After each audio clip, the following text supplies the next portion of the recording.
Você parece normal, retardado, mais perdido do que cego em tiroteio. Que mancada! Fulano tá dando uma de João sem braço.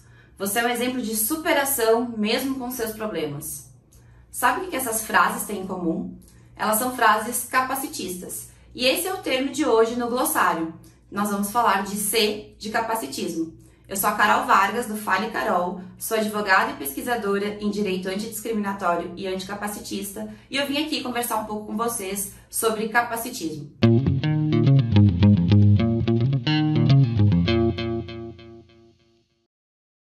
Capacitismo é subestimar a capacidade ou habilidade de uma pessoa em razão da sua deficiência ou da sua interação biopsicossocial, partindo de um pressuposto de padrão de corpo, do normal.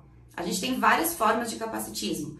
A gente tem, por exemplo, o capacitismo recreativo, que é a piada ou tom jocoso, como aconteceu com a Jada Smith no Oscar 2022, ou como a gente tem denúncias de comediantes de stand-up aqui no Brasil. A gente tem ainda o capacitismo médico, quando o médico, por exemplo, se nega a uma interpretação biopsicossocial do seu paciente. A gente tem o capacitismo familiar, quando a família coloca obstáculos ou impede a autodeterminação da pessoa com deficiência. A gente tem o capacitismo laboral, quando não há oportunidade igualitária para as pessoas com deficiência ou quando não tem acessibilidade e inclusão dentro do espaço laboral. A gente tem o capacitismo institucional, quando há regulação das questões de deficiência partindo de um pressuposto de fragmentação e colocando em mais categorias ainda as pessoas com deficiência, como, por exemplo, uma legislação que não visa a inclusão das crianças com deficiência no mesmo espaço. Tempos sombrios, inclusive. A gente tem ainda o capacitismo social, cultural, que é o não perceber as pessoas com deficiência, ou ter um estranhamento da existência da pessoa com deficiência no mesmo ambiente que você, ou achar que as pessoas com deficiência querem viver de assistência social. Capacitismo é uma forma de discriminação e isso está previsto lá no Estatuto da Pessoa com Deficiência de 2015. No artigo 4º fala que as pessoas com deficiência elas têm igualdade de oportunidades e deve ser vedado qualquer tipo de discriminação. No parágrafo 1º começa a falar um pouquinho mais do que seria essa discriminação em razão da deficiência. Então a gente tem como, por exemplo, distinguir, restringir ou excluir por ação ou por omissão, com propósito ou com efeito, independente da sua vontade, ações que visem prejudicar, impedir ou anular pessoas com deficiência. Isso inclui acessibilidade e inclusão. A pessoa com deficiência no Estatuto é aquela que tem um impedimento de longo prazo com natureza física, mental, intelectual ou sensorial. E, em razão disso, ela encontre barreiras para exercer a sua vida de maneira igual aos demais. A gente está falando de vários tipos de barreira e o próprio Estatuto até fala alguns exemplos, mas a gente está sempre trabalhando para compreender quais são essas barreiras.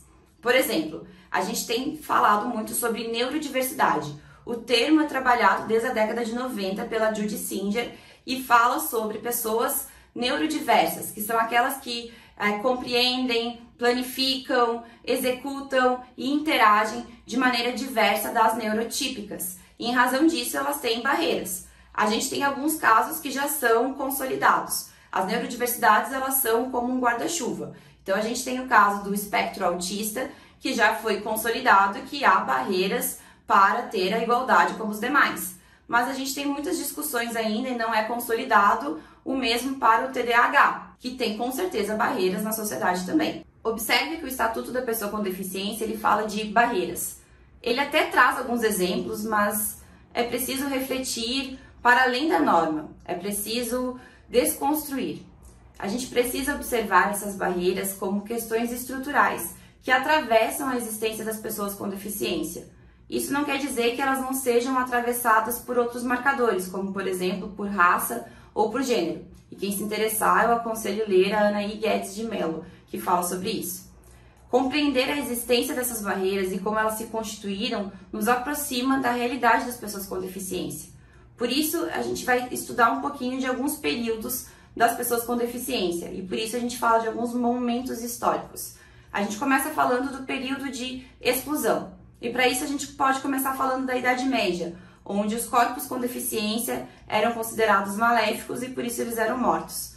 A gente tem uma transição de narrativa com a Reforma Protestante, que vai considerar os corpos com deficiência uma forma de castigo de Deus, ou que seja necessário um amor sublime para aquela pessoa, para que você exercite a caridade.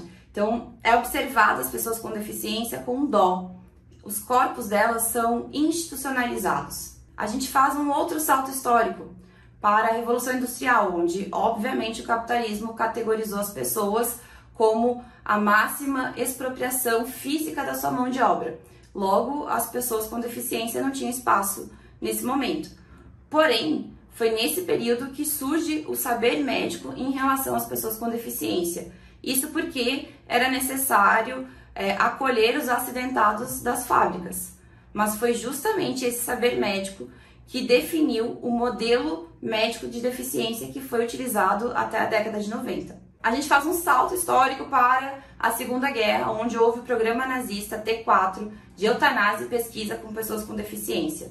Em razão disso, houveram cerca de 400 mil pessoas com deficiências mortas e outras 300 mil estéreis. No Brasil, a gente teve o Holocausto Manicomial, que ocorreu durante a ditadura.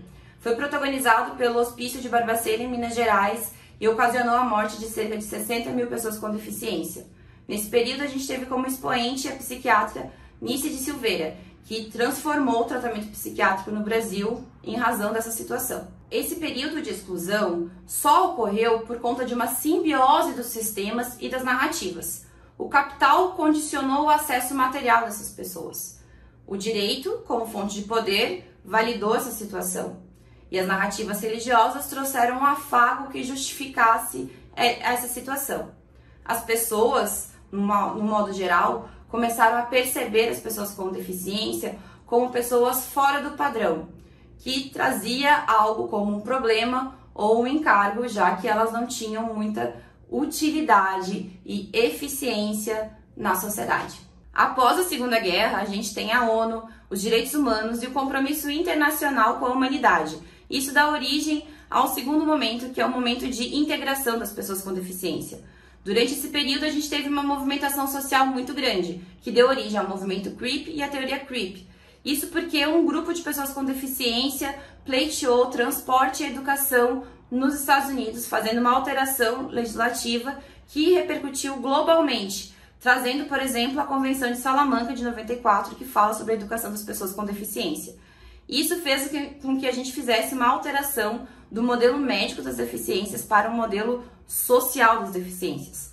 A ONU continuou fazendo e promovendo vários compromissos internacionais visando a melhor dignidade e direitos humanos das pessoas com deficiência, chegando até a Convenção de Nova York em 2007, onde ela fala dos direitos humanos e da não discriminação dessas pessoas.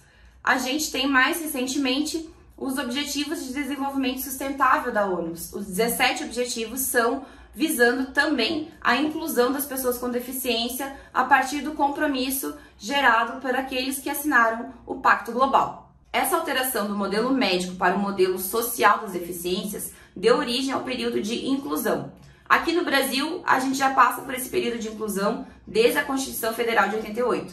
Isso porque a Constituição ela previu direitos fundamentais, dignidade e a igualdade.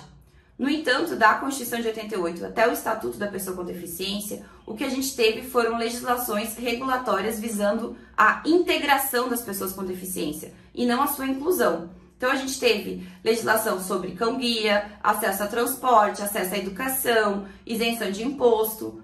No entanto, a gente não teve a inclusão de fato dessas pessoas. E aí, agora, a gente passa por outras reconstruções. O próprio Estatuto da Pessoa com Deficiência, ele sofre muitas críticas. Embora ele seja um marco legal e ele seja um sinônimo de representatividade da causa anticapacitista, ele não trouxe grandes inovações para as pessoas com deficiência.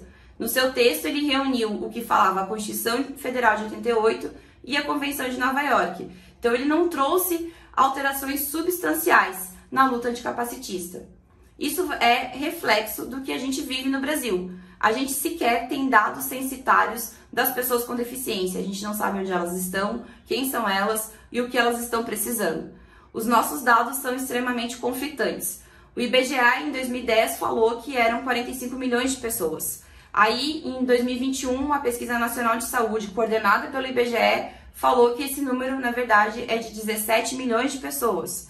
A gente tem dados do MPT que falam que está sobrando vaga na administração pública, nas empresas de economia mista e nas empresas privadas para as pessoas com deficiência. No entanto, a lei de cotas ela é ínfima, extremamente burlada, com várias questões jurisprudenciais sendo discutidas e, na verdade, as pessoas com deficiência elas sequer conseguem chegar no seu trabalho, porque, de fato, elas não têm acesso ao transporte público, por exemplo. Agora, a gente está tendo a primeira geração de pessoas com deficiência que teve acesso à educação. Essas pessoas com deficiência, elas estão se reconhecendo, se identificando, elas estão falando. Para que a gente possa superar o capacitismo, é necessário uma revolução, uma transformação anticapacitista, que vá superar aspectos econômicos, políticos, sociais, culturais, sobre as deficiências, sobre as capacidades e habilidades das pessoas. Para isso, a gente precisa transformar a sociedade numa sociedade anticapacitista. E isso vai percorrer um caminho de inclusão, e esse caminho de inclusão começa pelo percebimento das pessoas com deficiência, dando alteridade, fazendo com que elas se sintam pertencentes à sociedade, pertencentes àquele ambiente. É preciso que a gente tenha maior produção de conhecimento, que a gente consiga ter alteração no materialismo cultural, que a gente consiga ter transformações jurídicas num direito antidiscriminatório. É preciso que a gente traga informações para todos. É preciso ainda que a gente reconstrua o que a gente entende por capacidade e habilidade, que a gente perceba as pessoas pela sua completude e não por características e categorias ou condições biológicas. A gente precisa pensar numa sociedade que seja para todos. A inclusão ela vai ser o primeiro caminho para que a gente fale de uma sociedade justa, de uma sociedade que seja para todos. A única forma de superar o capacitismo e a discriminação em razão das deficiências é por meio do anticapacitismo. E o anticapacitismo é uma ideia de responsabilidade social e comunitária entre as pessoas de maneira intergeracional, visando a inclusão de todas as existências.